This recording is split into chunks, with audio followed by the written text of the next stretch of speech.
4 o'clock on your Thursday afternoon, and we continue to break in with news coverage of the wildfires burning around Colorado. And we're about to get an update from just to the west of Loveland on the situation with the Alexander Mountain fire. It looks like the briefing may have begun. If it has, let's go there live and listen in. The Alexander Mountain fire at 0600 this morning. We did transfer command from the local unit at that time. Currently, the fire size is 8,089 acres.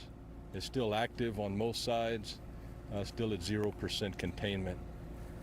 Today our main focus has been structure protection, point source protection. However, we are making some progress on line containment, perimeter containment. Jason Coyle with operations will give you more details on the operations and fire suppression. Currently there's 260 fire personnel on the incident. We do have quite a few more personnel on order.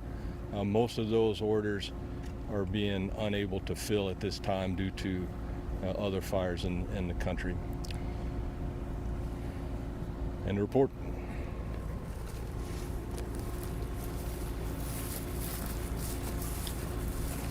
Good afternoon. My name is Jason Coyle. I am the Operations Section Chief in charge of Strategic Operations for Southwest Area Team 1. I spell Jayson Coil. So I'm going to walk you all around the fire, starting at the southern end and then going to the west and then up to the north and then to the east.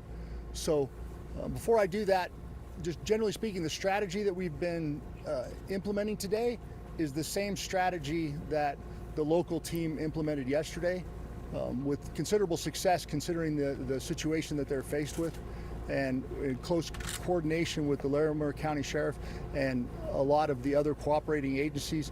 We've also had, I'd say, a significant amount of success, not complete success today, but it's been all in all a positive day.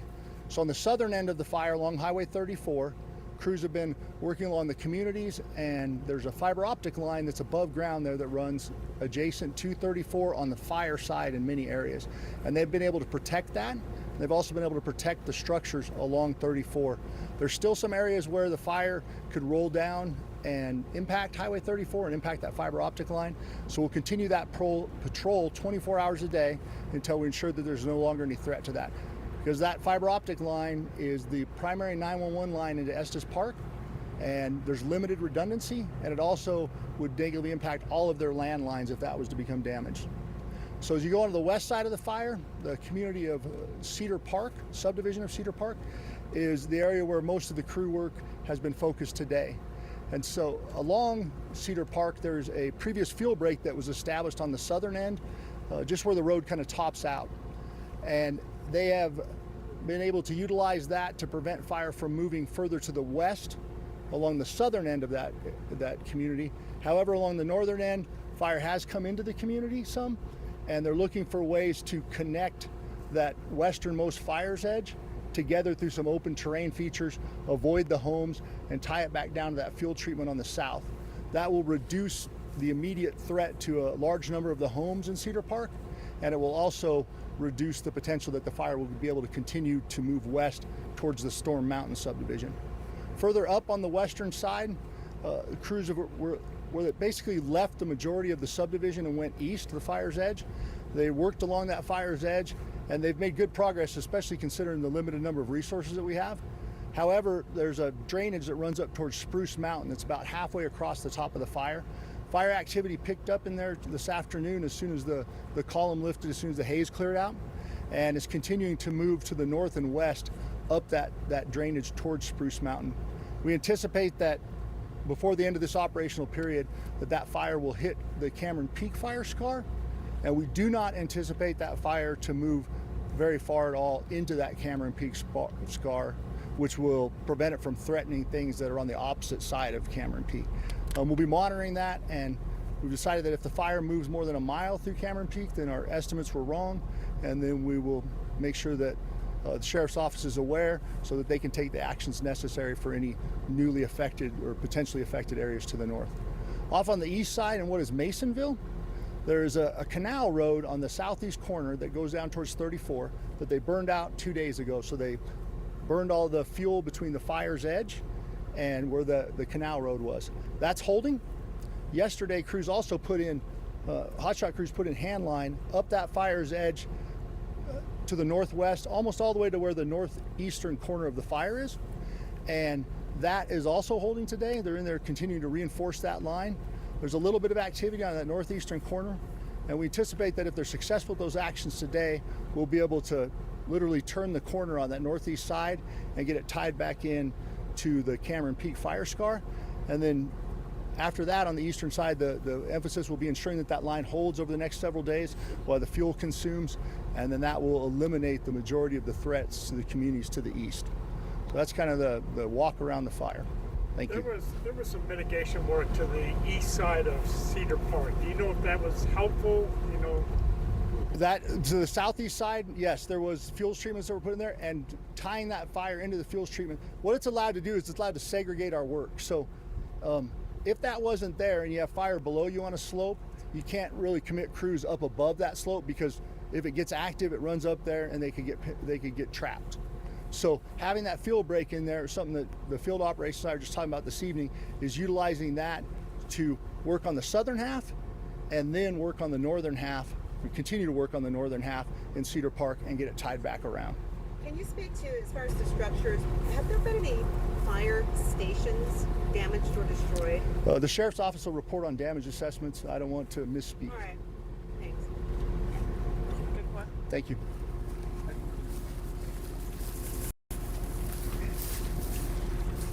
Good afternoon. My name is Tim Keaton. Last name is spelled Keeton. I'm a captain with the Larimer County Sheriff's Office. I would like to first start by thanking the people you've already heard from. The Southwest Area Team 1 Incident Management Team came in and we transitioned control of the firefighting efforts to the Incident Management Team this morning at 6 a.m. as he has already reported.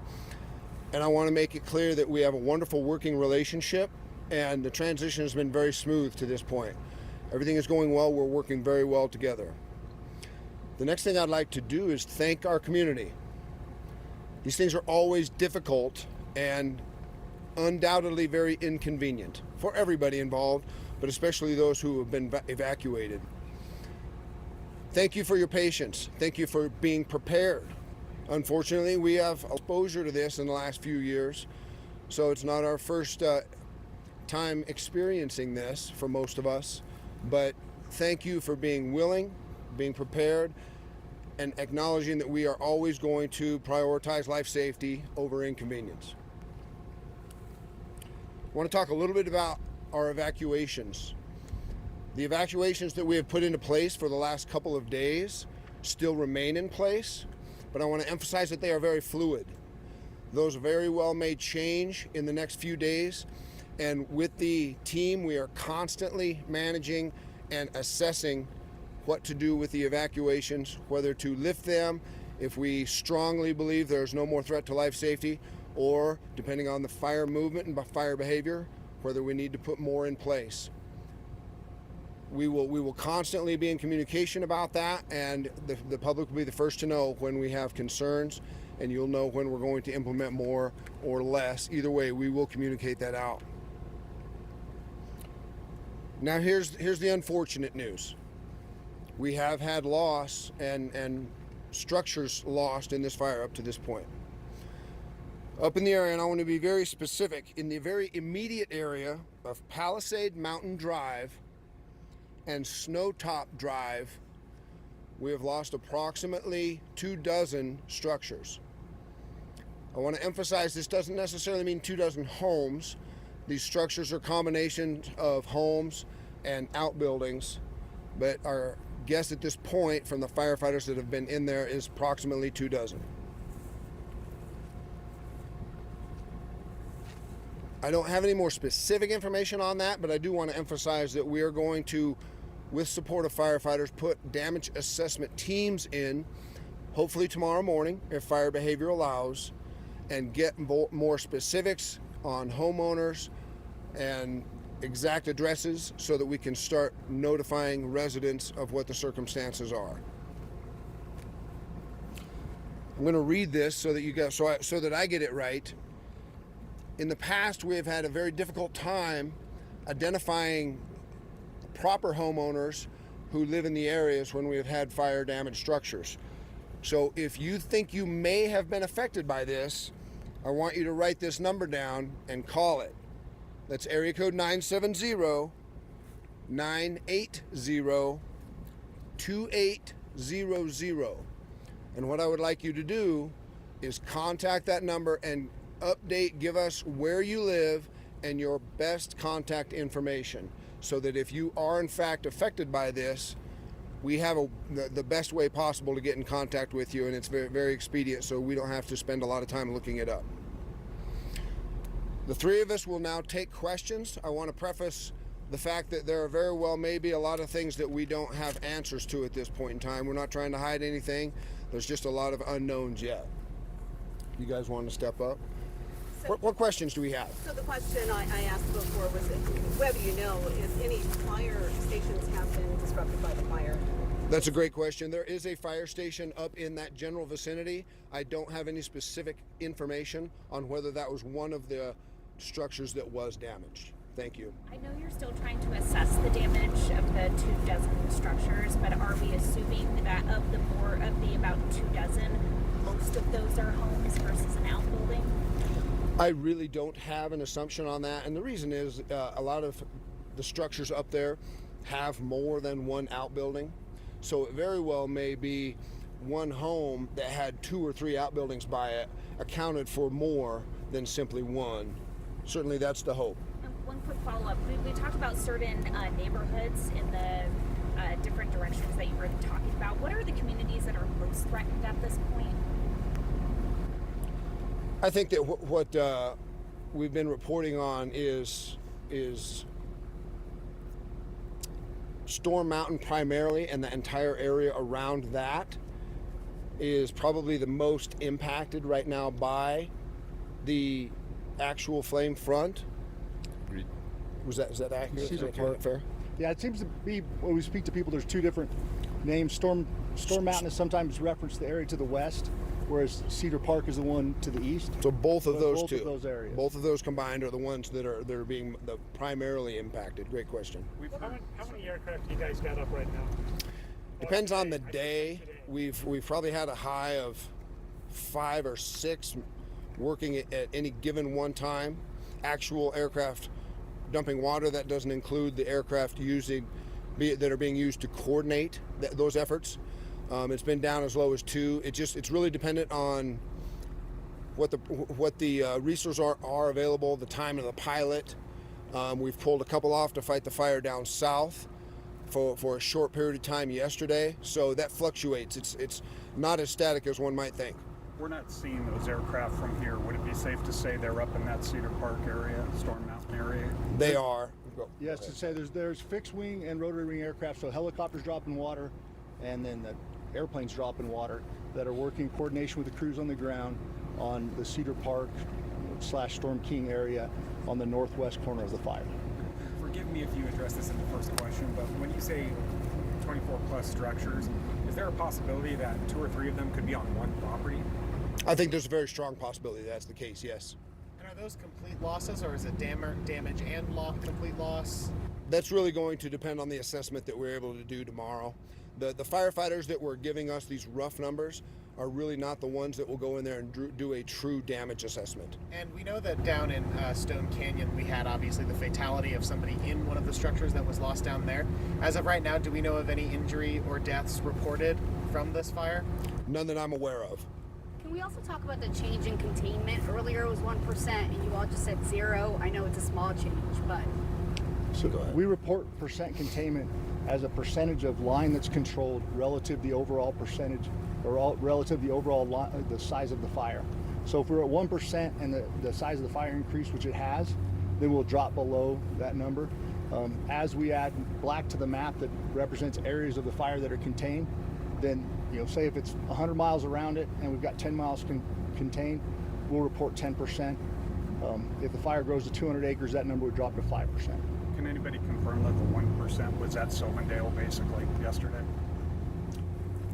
No, that was prior. We didn't report that number, so I don't want to misspeak on what exactly the 1% was. What kind of difference have hot shots made when they arrived as opposed to before they arrived in this firefight? Having crews purpose-built for the terrain that they're operating in, especially in that difficult and complex terrain. I'm sorry, sir, could you step towards the mic? You bet. Having crews that are purpose-built for the terrain that they're operating in, especially that steep and rugged terrain, is a force multiplier. It is a significant advantage.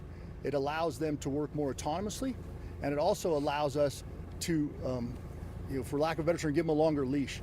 They have the experience and the training and the expertise to let them go out there and take the initiative to make decisions that have a positive outcome because they understand what it is that we're trying to achieve to a greater degree than people with less training and experience. Could you please repeat and spell your first and last name for us? It's Jason Coyle, Jayson Coil. And who you represent? Did you say that? Southwest Area Incident Management Team 1, Operations Section Chief. Can you talk about the work of firefighters and you keep mentioning? We've been watching an update being delivered on the Alexander Mountain fire, and the news is important. Just over 8,000 acres large. Still seems like quite a firefight awaits the people who are still trying to get a handle on that one, but also the story of those structures that have been lost. Yeah, when you're talking about 24, and they can't really tell us how many are homes, as they explained, because some are outbuildings, but they're all in that one area. Palisade Mountain Drive and Snowtop Drive is what we're being told. Yeah, that is near Palisade Mountain right there. But we got a pretty good idea of how they're trying to go about fighting that fire.